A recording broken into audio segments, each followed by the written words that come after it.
So Taylor, as we've already said, practice papers are a vital part of preparation for the 11 plus. How can parents ensure their children get the most out of the papers they do?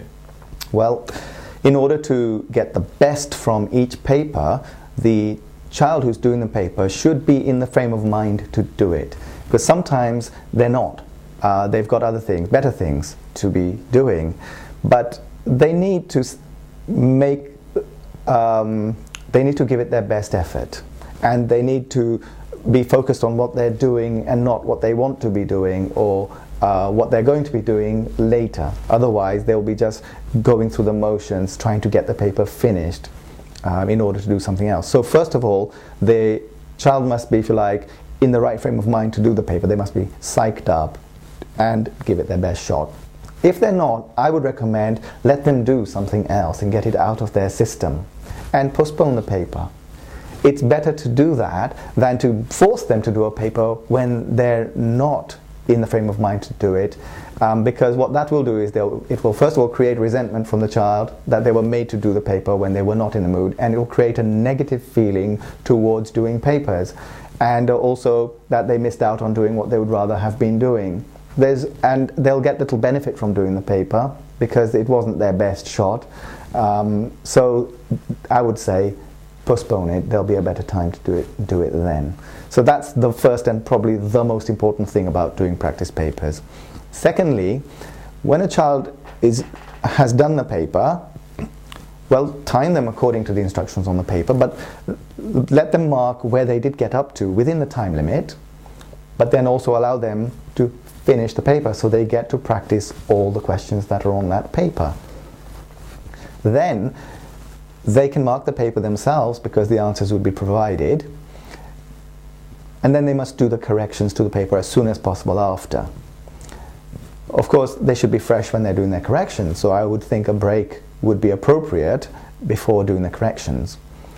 Now, it's when the child is doing the corrections that the real benefit of the paper is gained, which is looking at what they got right, what they got wrong, and then the things that they got wrong, analyzing why they got those things wrong, with a view to doing better on the next paper that they do. So in other words, if they got, let's say, question 12 wrong, they look at question 12 and they think, well, actually I know the right answer.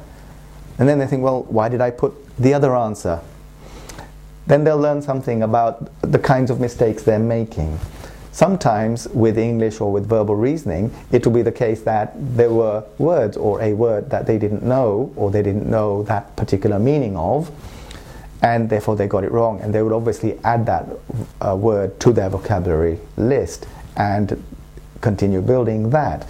So in that way, when a pupil goes through their corrections, not just putting the correct answers, but analyzing why they got that question wrong in the first place, then they know the sources of errors, if you like, that they can work at. And they can keep those in mind when they approach the next practice paper, with a view to reducing those types of errors. So that's where the real benefit of the practice paper is. And in the past I have seen too many occasions where the parent and the child think doing the paper is the benefit. It isn't. That's the minimal benefit. The greatest benefit is in doing the corrections in the way that I have just described. Okay, so they've got to do their corrections, which is a really important part of the practice papers. But what happens if, when they're doing the corrections, they've been given the right answer, they know they got it wrong, but they really don't understand why they got it wrong or why the correct answer is the correct answer? This will knock the child's confidence if they don't find out why. So it's very important that they do.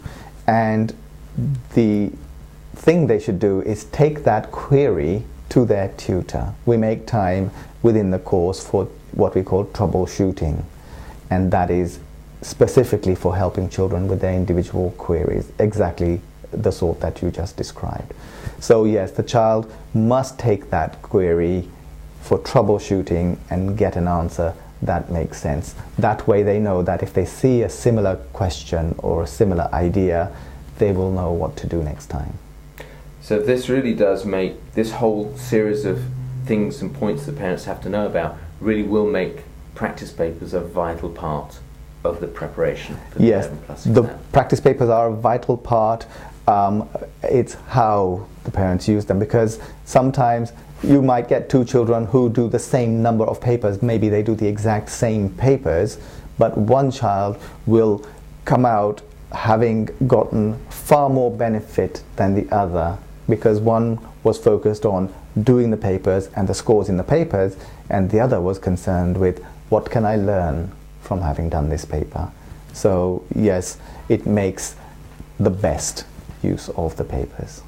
If a child does these papers and does not have that follow-up to do the corrections, they could wind up with a situation where they actually become slightly demoralized rather than learning from the papers. It can happen, and it does happen, because if the parents focus on the scores, then inevitably the child will focus on the scores because they're taking their lead from the parent. What the parent must do is say, oh, okay, is that the score? Well, now look, let's see what you can learn from this paper, and focus on the corrections and the learning and the analysis of the mistakes with a view to doing better next time. And that way, the mistakes are seen as, if you like, a positive and not a negative. And if it's always approached with a view to learning, then it shouldn't dent the child's confidence. And if you'd like to find out more about the courses available, or just have some questions about the 11 Plus, then give Sir Taylor or one of his colleagues a call on the number provided through the Contact Us button.